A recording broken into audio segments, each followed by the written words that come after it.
Imagine being a child standing between two fathers. One of them says, study hard, get good grades, find a safe job. The other one smiles and says, learn how money works, or you will work for money your entire life. Both men believe they are right. Both care about you, but their advice will lead you to completely different lives. One life is safe, predictable, comfortable. The other is uncertain, risky, but full of freedom. And the strange part is, most people follow the first father without ever realizing there was another path. This is the story hidden inside the book, Rich Dad, Poor Dad by Robert T. Kiyosaki, but this book is not really about two fathers. It's about two ways of thinking, two beliefs about money, two completely different worlds, and once you see the difference, you can never unsee it again.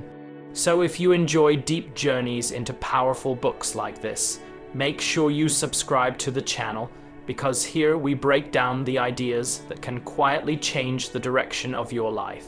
Now let's begin the journey.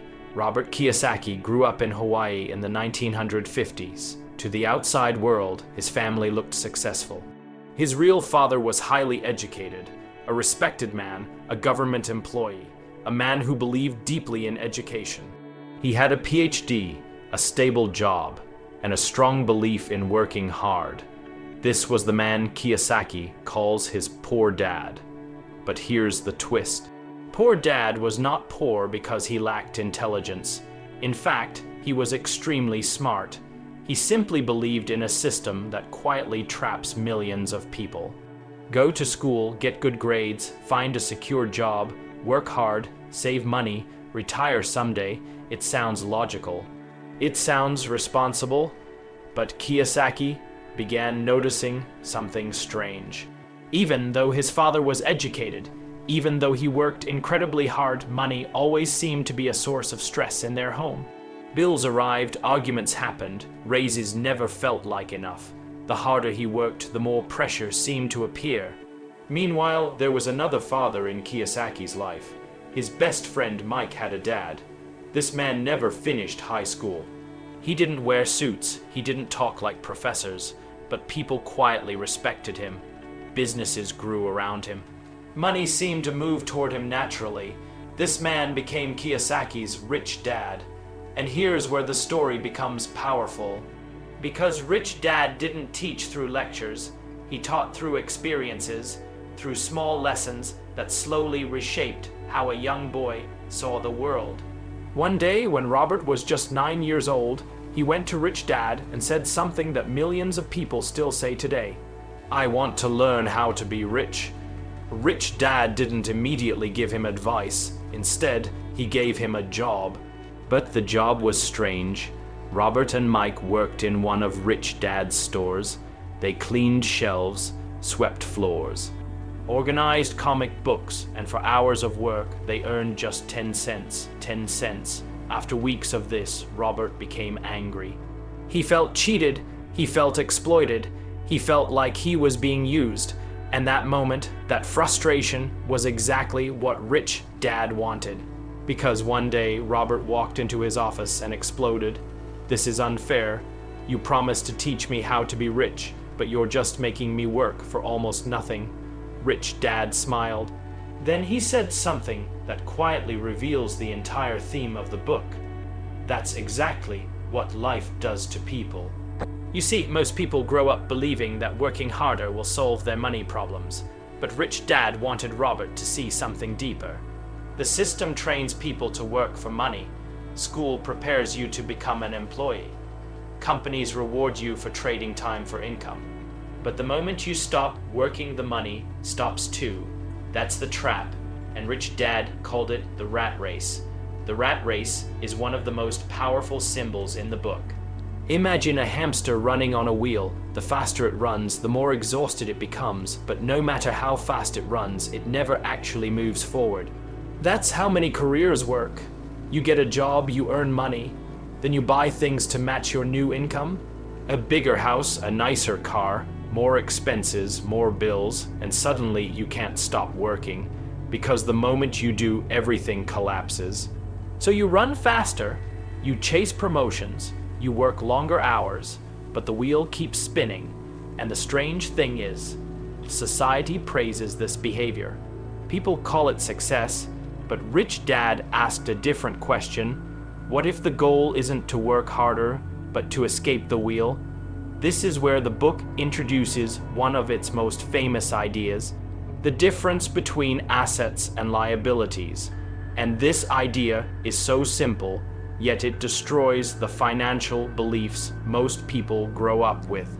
Rich Dad explained it like this: an asset puts money into your pocket. A liability takes money out of your pocket. That's it, simple. But here's where things become uncomfortable, because many things people believe are assets are actually liabilities.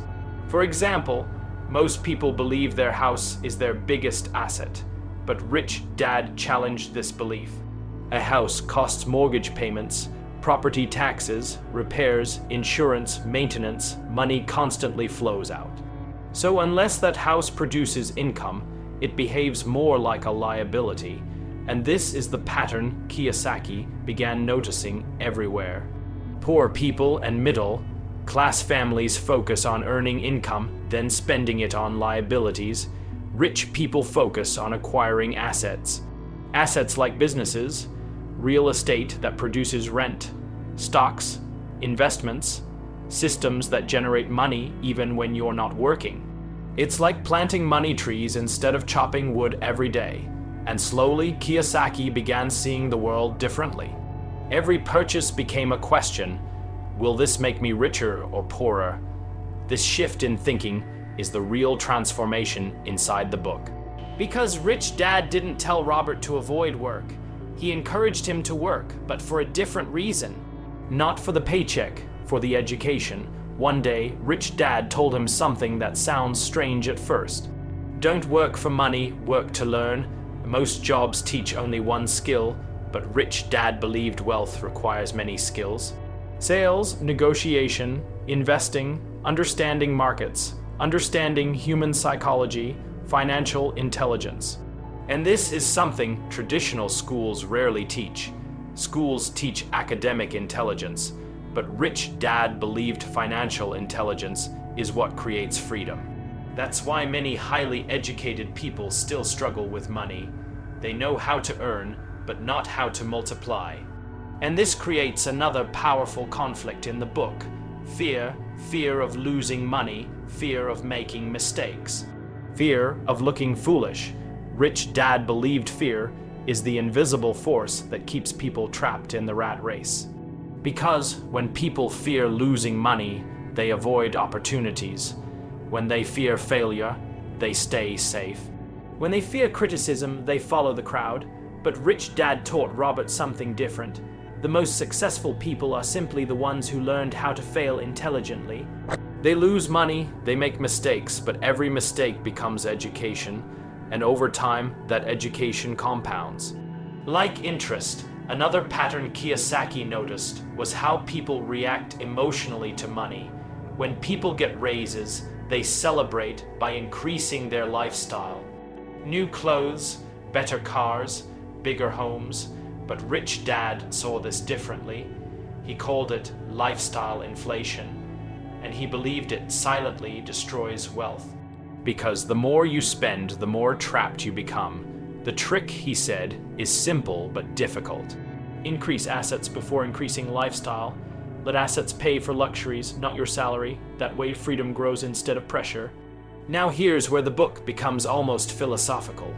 Rich Dad believed money is not really about numbers. It's about mindset. Poor Dad believed safety was the most important goal. Rich Dad believed freedom was the most important goal. Poor Dad said, I can't afford it. Rich Dad said, how can I afford it? Those two sentences look small, but they create completely different brains. I can't afford it shuts the mind down. How can I afford it? Forces the mind to search for solutions. And slowly, over years of lessons, Robert began realizing something shocking. The biggest obstacle to wealth is not lack of money. It's how people think about money, which leads to one of the most uncomfortable truths in the entire book. Taxes. Rich Dad explained how historically taxes were originally designed to affect the rich, but over time, the middle class began carrying much of the burden. Why? Because the rich learned the rules. They used corporations, investments, tax advantages, financial structures. Meanwhile, employees simply earn and pay taxes automatically. This isn't about cheating the system. It's about understanding the system. Rich Dad believed financial education gives people the power to legally reduce taxes and grow wealth faster. Without that knowledge, people remain workers inside someone else's system. And this is where the book's emotional core appears. Because Kiyosaki loved both of his fathers, he respected Poor Dad. He admired his dedication and intelligence. But he also saw the stress that money created in his life. Meanwhile, Rich Dad lived differently. Money didn't control him. He controlled money, and that difference changed everything. By the time Robert became an adult, he realized the lessons from Rich Dad were not really about becoming rich. They were about becoming free, free from the fear of bills, free from dependence on one paycheck, free to choose how to spend your time. And time, Rich Dad believed, is the most valuable asset of all. Think about it. Most people spend their entire lives trading time for money. But money can be earned again. Time cannot. That realization becomes the emotional turning point of the story. Because once you understand this, the goal shifts. It's no longer about earning more. It's about building systems that give your time back. Businesses, investments, assets that work while you sleep. That's the quiet dream hidden inside the book. Not luxury, not flashy cars. Freedom. Freedom to wake up without fear. Freedom to explore ideas. Freedom to choose your life. And that's why this book continues changing millions of minds around the world, because it doesn't just teach money. It teaches perspective. It forces readers to question beliefs they inherited from parents, teachers, and society. Beliefs that may no longer serve them, and once those beliefs crack, new possibilities appear. You begin noticing opportunities others ignore. You begin asking smarter questions. You begin seeing money as a tool, not a master. And suddenly the rat race wheel begins to slow down. But here's the most powerful part of the journey. Rich Dad never said the path would be easy. He said it would require courage. Discipline, patience, because building assets takes time. But over years, small investments grow. Knowledge compounds. Opportunities multiply, and one day the wheel stops. You're no longer running, you're walking freely. Looking back at the life you built intentionally, not accidentally, that is the true message hidden inside Rich Dad, Poor Dad. Not how to get rich quickly, but how to think differently about money forever. So here's a question for you. Which father's voice do you hear most often in your life? The one that says, play it safe, or the one that whispers, learn the game? Maybe the real power of this book is simply showing that both voices exist, and the choice has always been yours. If this journey through the book opened your mind even a little, take a second and hit the like button, so more people can discover these ideas. And I'd love to hear your thoughts in the comments. What was the biggest lesson you learned from Rich Dad, Poor Dad? If you truly want to understand this book deeply, don't stop at the summary. Get the full PDF for just $5. Contact us on WhatsApp through the link in the description. Invest in your knowledge and start reading today. Also, make sure you subscribe to the channel because we explore powerful books like this every week and break them down into stories that stay with you long after the video ends. And remember this final idea from Kiyosaki: the rich don't work for money, they build things that make money work for them. Once you truly understand that, your entire life can change.